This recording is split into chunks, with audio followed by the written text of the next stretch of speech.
اللہم صلی علی محمد وعلی آل محمد۔ بسم اللہ الرحمن الرحیم۔ ناظرین کرام، جیسا کہ آپ کو پتہ ہے ذکر خدا ایک اسلامک چینل ہے اور اس کے اوپر ہم آپ کے لیے مختلف اسلامک ویڈیو اپلوڈ کرتے رہتے ہیں۔ ناظرین کرام، اب اس سلسلے میں ایک اور کاوش کہ اللہ تبارک و تعالیٰ نے ہمیں توفیق عطا فرمائی، وہ یہ کہ انشاءاللہ عز و جل اب اس کے اوپر آپ کو آن لائن فری ایجوکیشن بھی ملے گی، جس میں آپ کو قرآن پاک کی تفاسیر اور لفظی ترجمہ پڑھاؤں گی انشاءاللہ عز و جل۔ ہم روزانہ کی بنیاد پر اس کے اوپر قرآن پاک کے آغاز سے لے کر اختتام تک کلاسز کو اپلوڈ کریں گے۔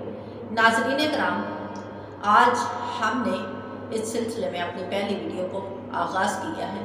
امید کرتی ہوں کہ آپ اچھے طریقے سے قرآن پاک کو پڑھیں گے، سمجھیں گے اور جو کچھ اس سبق سے آپ کو حاصل ہوگا اس کو عمل کرنے کی کوشش کریں گے۔ ناظرین کرام، ویڈیو شروع کرنے سے پہلے آپ تمام لوگوں سے ہمیشہ کی طرح یہ التماس ہے کہ برائے مہربانی اس چینل کو سبسکرائب کریں۔ چینل پر نئے ہیں تو بیل کے آئیکن کو بھی پش کر دیجیے گا، ویڈیو کو لائک کرنا نہ بھولیے گا، اور اگر چینل اور ویڈیو پسند آئے تو دوسرے لوگوں تک شیئر کر کے اپنے لیے اور میرے لیے مغفرت کا ذریعہ ضرور بنائیے گا۔ بڑھتے ہیں اپنے آج کے سبق کی طرف۔ رضیم بسم اللہ الرحمن الرحیم۔ سورت فاتحہ مکیہ۔ اس سورت میں 7 آیات اور 1 رکوع ہے۔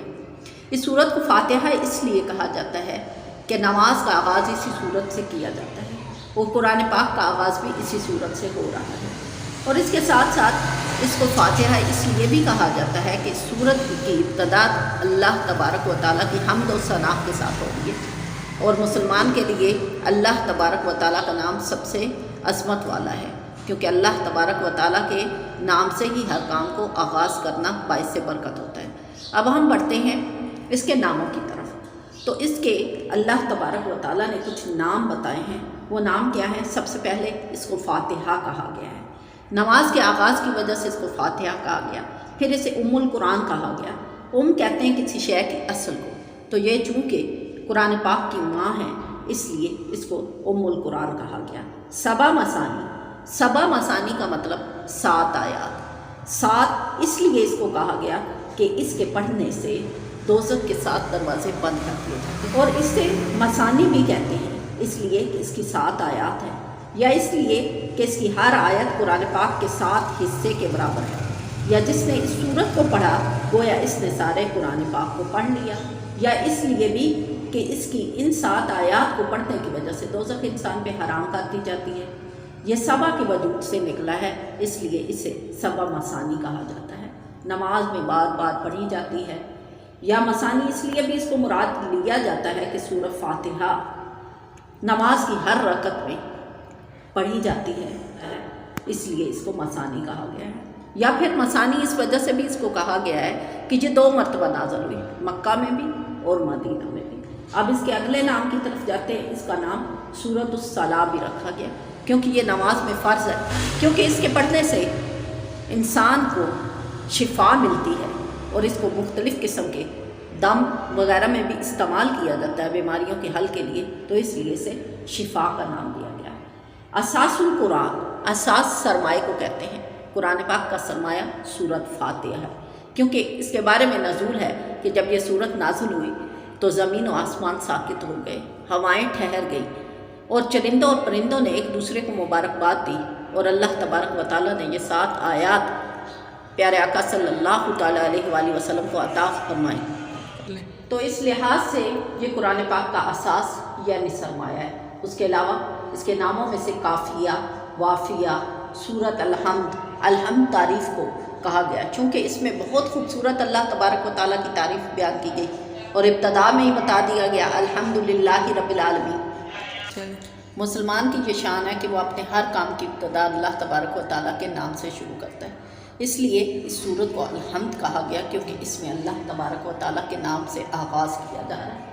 پھر اس کے بعد سورۃ السوال بھی اس کو کہا گیا کیونکہ اس میں مومن جو ہے وہ اللہ تبارک و تعالیٰ سے سیدھے راستے کا سوال کرتا ہے، تو اس لیے اسے سورۃ سوال بھی کہا گیا۔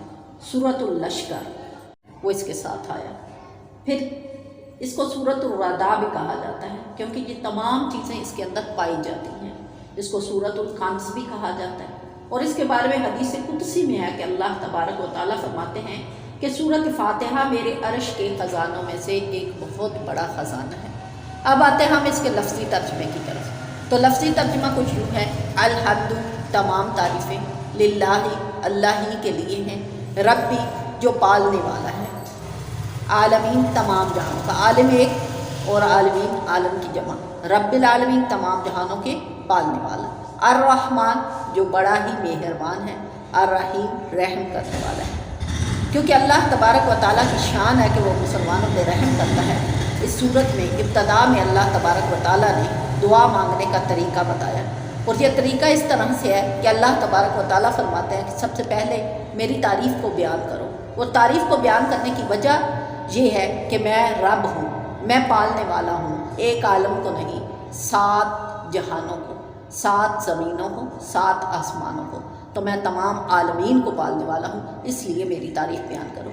और फिर जब तारीफ़ बयान करो तो ये समझ लो कि मैं ही हूँ मेहरबान और मैं ही हूँ तुम्हारे ऊपर रहम करने वाला। इसलिए अर्रहमान नहायत मेहरबान, सिर्फ मेहरबान नहीं, नहायत मेहरबान, अर्रहीम रहम करने वाला। रहम करने के साथ साथ ये ज़हन में रख लो कि वही मालिक है। किस चीज़ का मालिक है? यौमिद्दीन, जज़ा के दिन का या क़यामत के दिन का। या का अल्लाह तबारक व तआला फरमाते हैं कि फिर ये बात तस्दीकन, ये बात इकरार करो कि तुम सिर्फ नाबुदी मेरी इबादत कर दो। और अपनी ज़बान से हमने इस तरह से इकरार करना है। अब हमने ये जान लिया कि अल्लाह तबारक व तआला की ज़ात है जो मालिक है जज़ा के दिन यानी क़यामत के दिन की।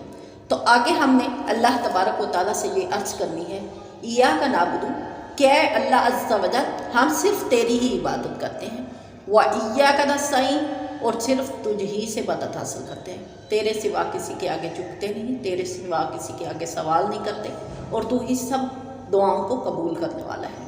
अब जब हमने ये अपने दिल के अंदर इकरार कर लिया कि हमने सिर्फ अल्लाह तबारक व तआला की इबादत करनी है और उससे मदद मांगनी है, तो अब अल्लाह तबारक व तआला अगली आयत में हमें ये नसीहत फरमा रहे हैं कि मेरे बंदे मुझसे मदद में क्या मांगो, क्या ऐसी खूबसूरत चीज़ है जो तुम अपने लिए मांगो।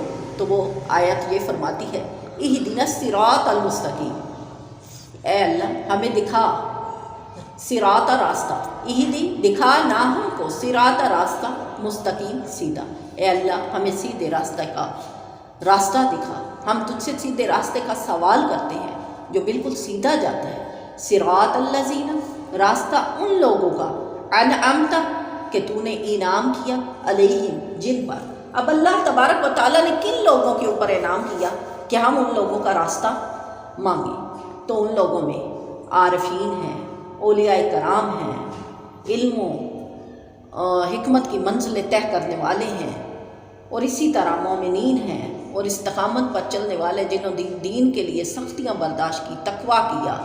इसमें सालिहीन आ गए, तबा ताबईन आ गए, साहबा कराम आ गए। ये तमाम वो लोग हैं जिन पर अल्लाह तबारक व तआला ने इनाम फरमाए, तो हमने उन लोगों का रास्ता अल्लाह से मांगता है। अब अल्लाह तबारक व तआला फरमाते और ना कि उन लोगों का रास्ता मांगो कि जो गुमराह हुए, जो भटके हुए हैं, तो उन लोगों के रास्ते से पनाह मांगो। और ये कहो कि ए अल्लाह ना कि उन लोगों का रास्ता जो गुमराहों में से है। सूरतुल फातिहा में अल्लाह तबारक व तआला ने हमें दुआ मांगने का मुकम्मल तौर पे प्रोसीजर बता दिया कि आपने दुआ किस तरह से मांगनी है। जब भी हम दुआ मांगें, सबसे पहले अल्लाह तबारक व तआला के फ़ज़ाइल को बयान करें, फिर उसके बाद उसकी मेहरबानी को याद करें, उसने हम पे क्या क्या मेहरबानियाँ की, कैसे कैसे मेहरबानियाँ की।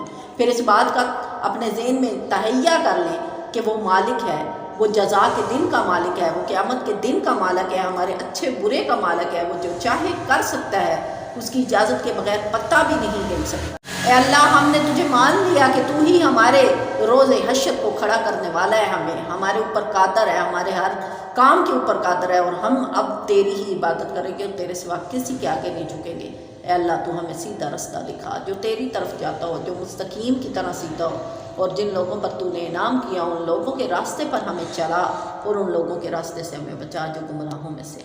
اللہ تبارک و تعالیٰ سے یہ دعا کرتی ہوں کہ صحیح معنوں میں ہمیں قرآن پاک پڑھنے، سمجھنے اور عمل کرنے کی توفیق عطا فرمائے۔